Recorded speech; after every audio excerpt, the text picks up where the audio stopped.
You're listening to the Broadway Podcast Network. And so I knew I had to make a choice. I'm either going to follow in my mother's footsteps and deny who I am, or celebrate me and deny the rest of it. It took me about 2 years between 17 and 19. I lost a bunch of weight. I had a hard time sleeping. I was a wreck coming out of the closet. It was real rough. But in the end, I chose me.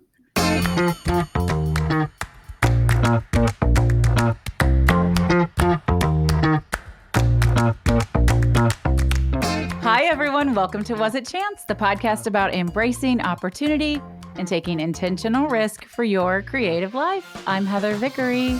And I'm Alan Seals. And Heather and I started out as two perfect strangers who met by chance and embraced opportunity. Listen in as we chat with other successful people about the risks they've taken to put themselves on a path to creative success. Oh, y'all don't even know what we had to go through just to get to the intro of this show today. But you are in for a treat because we have one of my friends and one of my favorite podcasters and talented people, Mary Rutt, with us today. Mary is a podcaster who spent the majority of her career in radio and television production. She's the co-host of two LGBTQ-focused podcasts, Latter-day Lesbian and Queer Life Crisis, which, of course, you can access anywhere you're streaming podcasts, including wherever you're listening to this one. Mary decided to use her production talents to offer a voice to marginalized folks within the queer community. I was first introduced to Mary through her partner, Shelley. The two of them co-host Latter-day Lesbian together. It's such a great show, and it truly resides at the intersection where LGBTQ space meets those healing from religious trauma. And they have an almost cult-like following. So it's a nice little combo there. See what we did. They're so my people, Mary and Shelley and all of their listeners. And interestingly enough, I think you know this, Mary. I think you remember this. You are the one that introduced Alan and I at a podcasting conference. I mean, like 5 minutes before. Mary is responsible for our podcast marriage. Who walked up first? Mary. Oh, yeah. I think, Mary, it was you. Was it? Yes. You came up, and then Heather came up, and Lindsay McMahon, did she come? Anyway, I'm trying to remember the exact Lindsay sequence was not of there events, that and all night. of a sudden... Lindsay did not go to dinner with Oh, us. for dinner. Yeah. For dinner. We went out the next night. Yes. Well, I'm all about building connections. So, you know. Okay. This will be fun. No, Mary, welcome. We're so glad to have you here with us. Oh my gosh, I'm so happy to be here. Thank you. This is fun already. And I miss you all because we, as we were talking about, we met at Podcast Movement almost a year ago, not quite. And I knew Heather probably about a year or two before that. Couple of years, I met Alan. Yeah, a couple of years. I met Alan last summer. Should we talk about that first meeting, Mary? When we first met at Podcast Movement. So do I know the story? I don't think you do, Alan. I don't think you do. So, like I said, I met Mary through her partner, Shelley. Shelley and I met through podcasting Facebook groups and conversation. And then I invited her to be a guest on the Bray Files. And I just think Shelley's the bee's knees. I really adore her. And I kind of had this everyone keeps giving me a hard time. I had this creator crush. I just on both of you, like what you've been able to accomplish with Latter-day Lesbian. So this first day of Podcast Movement, it was in Orlando, and I get there early, and I've been instant messaging with Shelley, and I know where you guys are, and I sneak in behind you, and we start chitting and chatting, and Shelley runs off. And I talked to you about how to grow an audience. And you said to me, well, what's your connection like with the LGBTQ community? I did say that. And I was like, what's it like? Well, complicated. I think it's okay. We could get, anyway, we moved on from that. And then hours later, we're at a bar, and I said something about a gay bar. Nope, not a gay bar, just the hotel bar. And I said something about being a lesbian. And what'd you say, Mary? Do you remember? I'm like, no, you're not. Didn't I say that? You said you are not a lesbian, but you're not a lesbian. That's what you said. And I'm like, yeah. Prove it. No. He said, no. You said, no, you're not. And I was like, yes, I am. And I've interviewed your partner. And how do you not know this? It was so funny. Well, okay. So this is the trusting kind of person I am. I knew about your friendship with Shelley, but I wasn't worried about it. I was like half paying attention, honestly, you didn't back need to be then. worried about it. I wasn't going to hit on your girlfriend. But yeah, I just thought, you were a fellow, I hate that word, podcaster. There's not a female equivalent to fellow. You were Fillet? a fillet? No. So you were also a podcaster, and I knew of that, and I knew of you as a success coach, but I didn't realize somehow that you were a lesbian. Somehow that escaped my my knowledge. You argued with me for like a solid minute. No, you're not. I'm like, yes, I am. You're like, no, you're not. I'm like, yeah, I am. It was fun. It was good. Mm-hmm. Anyway. Yeah, I still am not sure you are. Just kidding. I'm pretty sure. You can ask my partner. I've never seen proof. Okay. See, I knew getting the two of you together, this was a bad idea. Bad, fast. This is going south. Fast. That's true. Well, not yet. Wink, wink. Mm-hmm. There's still time. I do miss the two of you weirdos. I would love to hang out again. I just don't think. That's why you should come back to podcasting. I know. This is just kind of a crazy summer for us. Mm-hmm. Yeah. Mary, I want to ask you. I know we talked about this at our one of many dinners that we had, but the former Mormon lifestyle, like the whole purpose behind your podcast, I don't know if we ever really dove into that, and I would love more context around what little Mary was like growing up. Well, Mormon. little Mary was not Mormon. Exactly. So honestly, Alan, I'm going to fill you in right now. I was raised evangelical Christian. My mother, go ahead, Heather. I was going to say, say you guys want to get the whole scoop. Like you're going to do the brief overview now, but I interviewed Mary on the Brave Files, and the episode's called Religious Recovery, and you can get the entire story. It's true. There you go. That's true. Pop a link in the episode notes. There you go. Drop a link. There you go. So when I met Shelley and we started dating, and she started telling me her backstory and her upbringing and she was raised Mormon. She's the ex-Mormon gay girl trying to figure out life. With and 7 so kids. when I found out she had 7 children and right? That's the right face, Alan. That is exactly the right face to make. I wish you all could see it, but just imagine. They're making the same face listening to this. We're all making it. What? I'm still making that face. I can't believe it. And when you meet Shelley, that's the funny thing about it. It's not like she doesn't love her kids and she's not a great mom, but you meet her and you're like, how are you a mom of 7 kids? She doesn't fit that stereotype that you think about, I guess, whatever that is. But when I heard her story and her background, I couldn't even believe it. I thought my first feeling about her was, you are going to help people. That's the first thing I thought of when I met her and heard her story. I was like, we got to figure out a way to tell it. Yeah. And then I was thinking about, I don't know, do we write a book? Do we try to, I didn't even know, except for then I thought, well, the kids today are doing these podcasts. I hadn't even listened to a podcast yet when we decided to do a podcast. And the first few episodes really shows. It doesn't though. The story is so riveting. Yeah. And the two of you are so funny together. You play off of each other so well that nobody's going to notice that the audio is really skills terrible. Were not great. Yeah. No one's going to notice. We got there. And then we ended up getting audio help from our guy, our audio guru, Dan from Extension Audio. So all that was great. And we worked out all the kinks and we got this groove together and this rapport. So it all ended up great. The first few were a bit rough. But what was cool about this podcast and telling Shelley's story about being raised Mormon and marrying a returned missionary and going through the temple and then birthing 7 children and the whole deal, we started getting letters. We were flooded with emails from listeners who were like, oh my God, I thought I was the only one.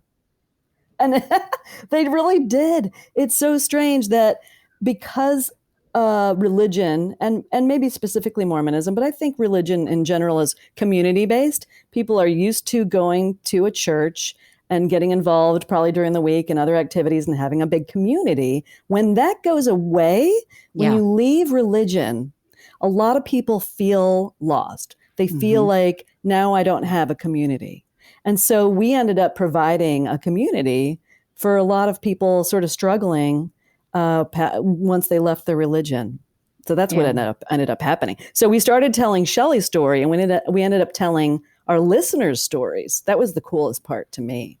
It is neat. Well, what was your story then as an evangelical? And then I want to know the chance behind meeting Shelley. Right. Yes. And her whole story too of, I mean, she met you and you're like, oh, we met and we started dating. Mhm. But then there's a lot that I'm missing in my head. Listen to the first couple of episodes of Lottery Lesbian. Give me the Cliff's Notes. What do the kids have now? It's not Cliff's Notes anymore. Right. Cole's Notes. Cole's Notes. Shelley and I met on an online dating service. I don't know if I'm allowed to say the specific one. Will we be sued if I say Match.com? Well, just said it. Anyway. This podcast is not sponsored by Match.com. Match. So that's how we met. And I was online dating, going on some miserable dates, and I was reading so many of the same types of profiles. Professional woman, not a game player, blah, blah, blah, all this stuff. They all look the same. Next. They all read exactly the same. And then I read Shelley's and it says, help, I don't know what I'm doing. I might be a lesbian. And Mary's like, that's my kind of girl. She was like, I was raised in a cult. That was in there too. And I might delete this by the time you have a chance to reply. That was all in there. And I was so amused and charmed by her vulnerability. Mm-hmm. I mean, she's a complete shit show. I was the first to admit it. But I was so charmed by her that I wrote back. I don't know that I was raised in a cult. I never called it that, maybe. But I get high demand religions, and I understand what that upbringing is like. And I said, you know what? It's all going to be okay. That's what I said to her. Mm. And we just started a conversation that is still going 5 years later. Publicly and for everyone's consumption. Well, that is true. We have no secrets. I grew up in a small town in North Carolina that was very Southern Baptist heavy. And that face you're making, that's I get it. The face. It's like a pucker. For those of you who watch, it's like a pucker of the eyebrows and the nose and the lip. It's a full-on Sour Patch pucker. It's a good look. Yeah. If you've seen like a butthole, like imagine that even. That's my face. A sour butthole. Face for radio. I get it. Yeah. There. I guess speaking for you, then, at what point in your childhood or maybe it wasn't childhood, maybe it was adulthood, where you were like, wait a second, this is weird. Mm. And like you were saying, to give up the community is tough, especially when it's being stereotypical in heavy religious societies, women are not allowed a lot of freedom anyway. Right. So to be able to step out, gain the confidence and question literally everything that you're being brought up to believe in, that's a big deal. Yeah. I am lucky or blessed or whatever you want to call it, that I have always been a confident person. I don't know where it comes from, because I have two older sisters and they don't have a lot of confidence. So I got it all.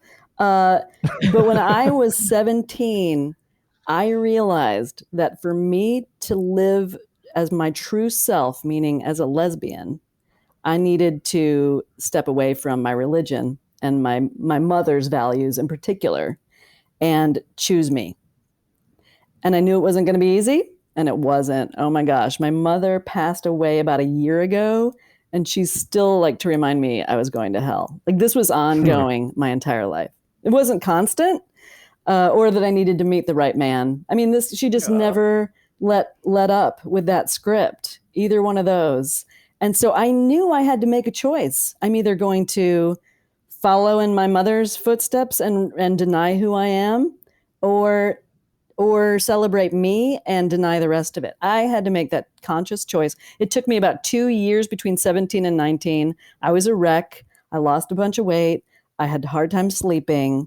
I was a wreck coming out of the closet. It was real rough, but in the end, I chose me.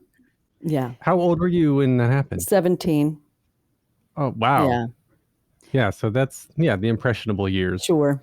Yeah. Mm-hmm. So you've always been confident. You earned all the confidence. Are you a natural risk taker? I think so. Yeah. I have Yeah. 2 Airbnbs and you don't know that they're going to make money. They're expensive. 2 Airbnbs, 2 podcasts. Yeah. I Yeah. view you as a natural risk taker, but I actually wasn't sure how you would answer that question because I also think that you are methodical and thoughtful. I don't think Mhm. you're off the cuff. I think you're Right. just willing to take intentional risk. Correct. I would agree with that assessment. Yeah. I Yeah. weigh it's a calculated risk every Mhm. time. I don't just jump in. But I feel like I have really good gut instincts, I guess, about what is maybe a good path for me. I'm pretty good at it. And so it's worked out. Do you feel gut instincts like physically? Do they present themselves physically?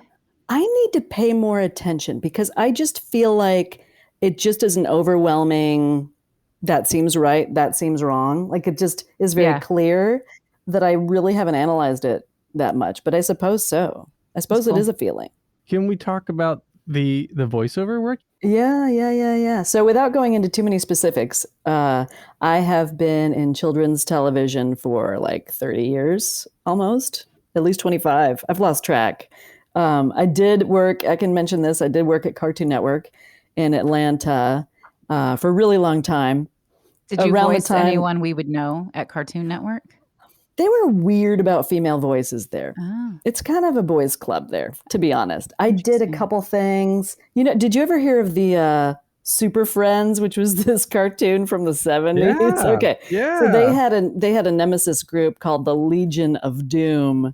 And and so Lex Luthor was Superman's nemesis. Everybody had a nemesis. So Wonder Woman's nemesis was named Cheetah. Okay. And she was this woman in a cheetah costume. And I did I voiced her one time for a promo for Cartoon Network. So once in a while, I would do something for Cartoon Network. Nice. How did you get into that? How did that even start? Because there were so many people who were like, I could do funny voices. I can be a voiceover artist. And now I'm funny and awesome. And there are so many people that are capitalizing on the naivete of people, wannabe performers in general, but especially voiceover actors, because as far as I could tell, maybe this is just the circles I'm in because I know these things, but I know how, like, commercial agent, TV agent, film agent, auditions for that world seem so much more straightforward, and the voiceover world is so unbelievably nebulous to me, at least. Yeah. Well, I wouldn't say I'm in it full time. I think there was a need that arose everywhere I was for voices, and I just happened to step up, and I would do what they call a scratch voiceover, which is just a placeholder until you hire the real person. And what happened was I was doing these placeholder voiceovers and people would be like, well, I like that. So I would get the job. Yeah. So then I would get that role, but I don't have awesome chance. Yeah, for sure. I just, opportunities show up and I just take them. That's really how I live my life. But I don't have an agent. I'm not a formal voiceover talent. I just do it here and there when the need arises. And it's fun. It's fun for me. We're going to take a quick break. Stay tuned for more of the episode. And now we're back. I find you to be this, like, I see this thing and, well, let's just figure out how to create it. So, the voiceover stuff leads to that. Like, you're like, well, sure, I'll fill that need. I'll do that. I can try that. Oh, that's good. This door's open. With your podcasts, which again are really, really successful. Your top 1% global podcast with a huge listener base. But you just told us a few minutes ago that you didn't know a damn thing about podcasting. So what is it that enabled you? And I don't necessarily mean the actual physical things, but emotionally, and Shelly too, I don't want you to speak for her, but to go, well, we'll just fucking figure it out. Like, what was it that allowed you to take that chance and put yourself out there like that? Well, I think you start with podcasting. I think you start with a story to tell. You have to figure out that story to tell that no one else is telling. You got to start real super niche. I used to say niche. What's wrong with niche? Why do we have to be all French about it? But anyway, the more niche you are better. in podcasting, the better. Exactly, niche. And then that's kind of what we did. And we just made sure we had something to talk about every week. I mean, that's the goal, really. I mean, I think it's easy for podcasters to burn out. They're like, we had 6 podcasts in us, but now what are we going to talk about? I mean, that is sort of an ongoing, I wouldn't say it's a struggle exactly, but that's the whole deal. You got to come up with something that no one else is talking about honestly to be successful. Well, and I think that you and Shelley did that really well when you transitioned from her story to sharing the stories of your audience. Mm-hmm. Right? Really being in tune with, I mean, let's talk about that for a second, because I think when we're talking about manifestation and intentional creation, there's so much a need for being really aware of what is out there and what gaps there are to fill. And what was that process like for you in figuring out how to make that transition and what to do there? Once people started writing in to the show and also finding us on Facebook, we ended up creating a Facebook group and other platforms where we were hearing from people, Patreon and similar. We realized that people needed to get their story out. People were telling us, they were writing us tomes with their own stories, like pages and pages of their own story. And you can tell people just wanted to get it out there, wanted to talk to somebody about it. And it's like, wow, we should start reading some of these. That's just kind of how it happened. It was just this natural evolution of, Shelley started to feel like her story had been told. And it's not that other things won't come up. Sometimes we'll be reading someone's letter and Shelley will be reminded of something she went through that was similar, or I would with my conservative upbringing, because we weren't just hearing from ex-Mormons. We were hearing from other ex-evangelicals or ex-Catholics or ex-Southern Baptists or different religions. Other than that, I mean, there's Calvinism was a religion we heard from somebody. It's like there's so many different ones. Yeah.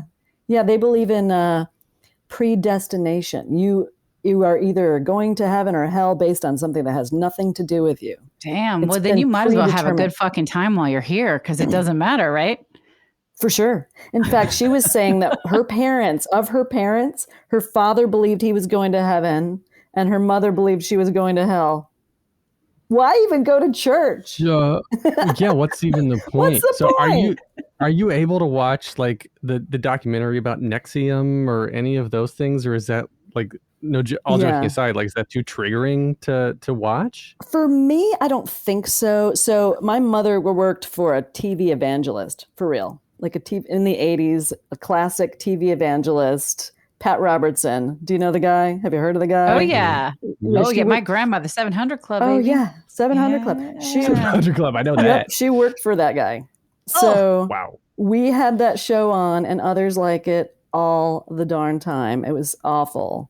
And so that was my upbringing. I mean, seriously, this guy and his co-host would be like, they'd be praying on the show and they'd be like, someone is being healed of a bad back. I mean, this is the type of thing that they felt was happening.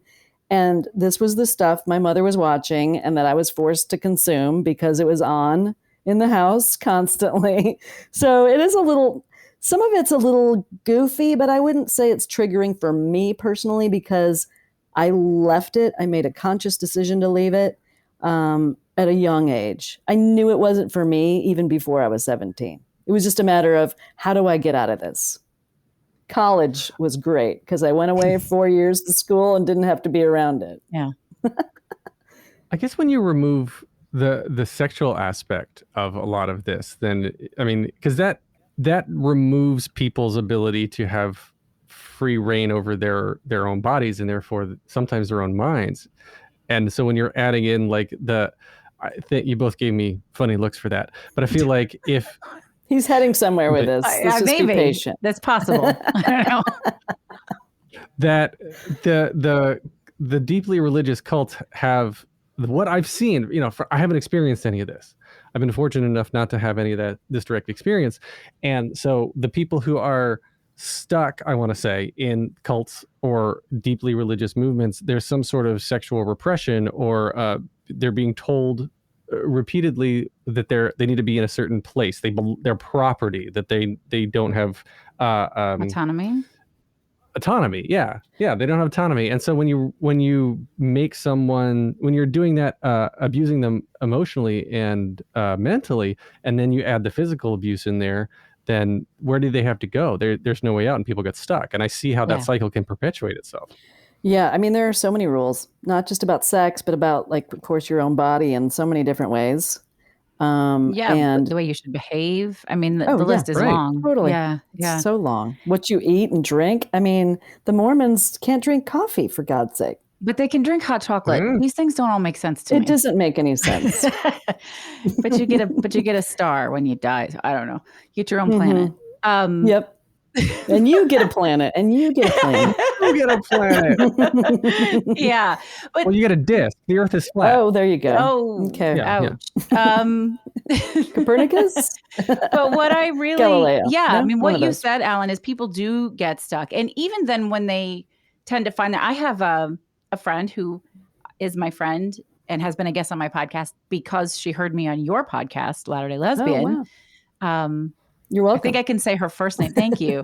I can say her first name, Chris, because that won't give anything away. But Chris has left Mormonism. She's come out. She's doing all of these things. But that trauma, that chases you for a long time. Learning to believe that you are valuable and worthy and that your thoughts carry meaning and, that you deserve to get a job and be happy and all of that. Like, I know that she's still struggling with that. Mhm. And it is amazing to me how some people exit traumatic experiences that way. And some people are like you and they don't. I'm not trying to say that you don't have any baggage around it, but that wasn't your story, right? You Right. didn't question your ability to take up space. Correct. But I also was taught by two parents that believed that we could do anything. So that is helpful, Yeah, you know? very. That seems in direct conflict of Right? Well, the evangelical. don't Yeah. you think? But my mother was the only one who was religious. My older sisters too. But my father was an atheist. What? Yeah, he was like, what is happening? He told my mother, I'm jealous of Jesus. Jesus is trying to get in on my action. That's right.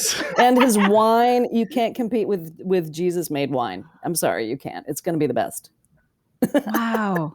What? How did that relationship even start? Well, she wasn't religious when they met.